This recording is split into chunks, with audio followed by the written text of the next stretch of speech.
Hello guys, welcome back to our channel. గిరిజనుల ఆరాధ్య దైవమైన మాధ్వి హిడ్మా గురించి తెలుసుకుందాం. హిడ్మా గిరిజనుల రక్షకుడా లేక దేశద్రోహినా? నిజమైన స్టోరీ తెలుసుకుందాం. బస్తర్ జంగిళ్లలో ఒక వ్యక్తి పెద్ద ఉద్యమాన్ని రాజేశాడు.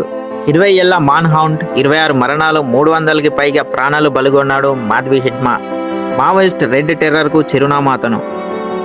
ఛత్తీస్గఢ్ సుక్మా జిల్లాలో 1980లో ఒక గిరిజన గ్రామంలో జన్మించాడు మాధ్వి హిడ్మా. అతని గ్రామం జంగిలాలు, గిరిజనులు, పేదలు చుట్టుపక్కల ఉంటారు. కానీ సడన్గా కార్పొరేట్ మైనింగ్ కంపెనీలు వచ్చి చేరాయి. భూములు లాక్కున్నాయి, గిరిజనులు రోడెక్కారు. హిడ్మా 2004లో మావోయిస్ట్ పార్టీలో చేరాడు. అతని పోరాటం గిరిజన హక్కుల కోసం, అడవి రక్షణ కోసం, ప్రభుత్వ విధ్వంసం వ్యతిరేకంగా. అతను గెరిల్లా యుద్ధం నేర్చుకుని Dandakaranya special zonal committee secretary అయ్యాడు మాధ్వి హిడ్మా. సెంట్రల్ కమిటీ మెంబర్గా బస్తర్లో మోస్ట్ ఆఫ్ బస్తర్గా అని పిలిపించారు మాధ్వి హిడ్మా. అతన్ని మోస్ట్ ఆఫ్ బస్తర్గా అభివర్ణిస్తారు. 20 ఏళ్ళు అతన్ని ఎవరు చూడలేదు, ఫోటోలు లేవు, ఫేస్లెస్ లెజెండ్గా అతన్ని అభివర్ణిస్తారు. అతని పోరాటం ఆయుధాలతో కాదు, జనం మనసులో మొదలైంది, లాల్ సలాం అనే స్వప్నంతో. హిడ్మా యుద్ధం ఎలా చేశాడు? అతడు మావోయిస్ట్ ఇన్సర్జెన్సీకి హృదయం పట్టివాడు. 2005 నుంచి 2024 వరకు 26 మేజర్ అటాకులకు కారణమయ్యాడు మాధ్వి హిడ్మా. అతని చేత 260 సెక్యూరిటీ ఫోర్సెస్, 76 మంది సివిలియన్లు మరణించారు. 2010లో డంటేవాడ అటాక్ ద్వారా 76 మంది సిఆర్పిఎఫ్ జవాన్లు మరణం. హిడ్మా లీడ్ చేసిన ఐఈడి బ్లాస్ట్ ద్వారా చాకచక్యంగా అందరినీ మట్టుపెట్టాడు మాధ్వి హిడ్మా. అదే ఏడాది తాడ్మెట్లలో మరో 76 మంది సిఆర్పిఎఫ్ జవాన్లను రోడ్ ఆపరేషన్లో ట్రాప్ చేసి 76 మంది సిఆర్పిఎఫ్ జవాన్లు మరణానికి కారణమయ్యాడు మాధ్వి హిడ్మా. 2013లో జోరంఘాట్ దగ్గర 27 కాంగ్రెస్ నాయకులను మహారాష్ట్ర ముఖ్యమంత్రి కుమార్తె మహారాష్ట్రలో అంబూస్లో అపహరించాడు మాధ్వి హిడ్మా. 2017 సుక్మా 25 మంది సిఆర్పిఎఫ్ మరణం. గెరిల్లా వార్ఫేర్ మాస్టర్ అతన్ని అభివర్ణిస్తారు. అతడు బస్తర్లో మావోయిస్ట్ కంట్రోల్ను కొనసాగించాడు. ట్రైబల్స్ను రిక్రూట్ చేసి ఆయుధాలను పంచి ప్రభుత్వ అధికారుల పైనే దాడులు చేయించేవాడు మాధ్వి హిడ్మా. అతన్ని ఆచూకీ చెప్పిన అతన్ని పట్టుకున్న వారిని 5 లక్షల నుంచి 45 లక్షల వరకు బౌంట్ పెరిగించారు.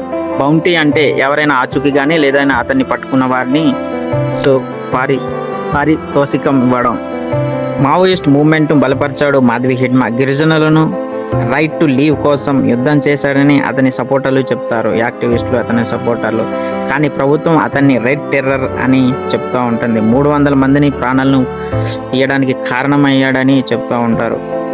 మాధ్వి హిడ్మాకు గిరిజన గ్రామాల్లో, గిరిజన యువతి యువకుల్లో ఎందుకింత ప్రజాదరణ? పెద్ద మైనింగ్ కంపెనీలు గిరిజన గ్రామాలని ఖాళీ చేయించినప్పుడు హిడ్మా వచ్చి ఇక ఎవరు మీ ఇల్లు లాగరు అని చెప్పి బుల్డోజర్లను ఆపించిన వ్యక్తి మాధ్వి హిడ్మా. వందల కుటుంబాలు రోడ్డు మీద పడకుండా కాపాడాడు మాధ్వి హిడ్మా. ప్రభుత్వం పాఠశాలలు మూసివేసిన గ్రామాల్లో అడవిల్లోనే చెట్ల కింద కాసులు పెట్టించాడు మాధ్వి హిడ్మా. గిరిజన బిడ్డలు మొదటిసారి పుస్తకం పట్టడానికి కారణమయ్యాడు మాధ్వి హిడ్మా. మా పిల్లలు చదువుకుంటేనే మా భవిష్యత్తు బాగుంటుందని నమ్మిన వ్యక్తి మాధ్వి హిడ్మా. కరువు సమయంలో ప్రభుత్వం ధాన్యం ఇవ్వకపోతే హిడ్మా బృందం గొడవంలో నుంచి బస్తలు తెచ్చి గ్రామాల్లో పంచాడు. ఒక అమ్మ చెప్తుంది, మా బిడ్డలు 2 రోజులు ఆకలితో ఏడుస్తుంటే హిడ్మా అన్న వచ్చి అన్నం పెట్టి మా కళ్ళలో నీళ్లు తుడిచాడని చెప్పింది. గిరిజనులు పూజించే పవిత్ర అడవులు, కొండలు నరికేస్తుంటే హిడ్మా రాత్రిళ్ళు గస్తీ కాసి చెట్లను కాపాడేవాడు. అతని అడవి లేకపోతే మనం లేము అని నమ్మిన నాస్తికుడు మాధ్వి హిడ్మా. పోలీసులు నిరపరాధులైన గిరిజన యువకుల్ని మావోయిస్ట్ పేరిట పట్టుకెళ్తుంటే హిడ్మా బృందం వాళ్ళను విడిపించి గ్రామానికి తిరిగి తీసుకువచ్చేది. ఒక తల్లి ఇప్పటికీ ఏడుస్తూ చెబుతూ ఉంటుంది, నా కొడుకు జైలు నుంచి వచ్చాడంటే అది హిడ్మా వల్లే అని. డబ్బు కోసం కాదు, ప్రాణం కోసం పోరాడాడు. ఎప్పుడూ డబ్బు తీసుకోలేదు. గనుల కాంట్రాక్టర్లు 1000 కోట్లు ఇస్తే కూడా నాకు వద్దని చెప్పి తృణప్రాయంగా వదిలివేశాడు మాధ్వి హిడ్మా. గ్రామం ఇవ్వండి చాలు అని చెప్పాడు ఆయన. అందుకని గిరిజన గ్రామాల్లో గిరిజన యువతి యువకులకు ఆయన ఆరాధ్య దేవుడు.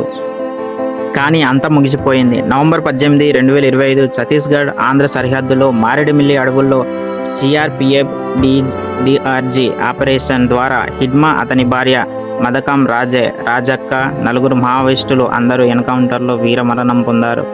Security forces intelligence operation Hidma gun fight చేశాడు అందుకని చెప్పి వాళ్ళని ఎన్కౌంటర్ చేశామని చెప్తుంది. కానీ ట్రైబల్ యాక్టివిస్టులు స్టేజ్ ఎన్కౌంటర్ చేసి అతన్ని చంపేశారు అని చెప్తా ఉన్నారు.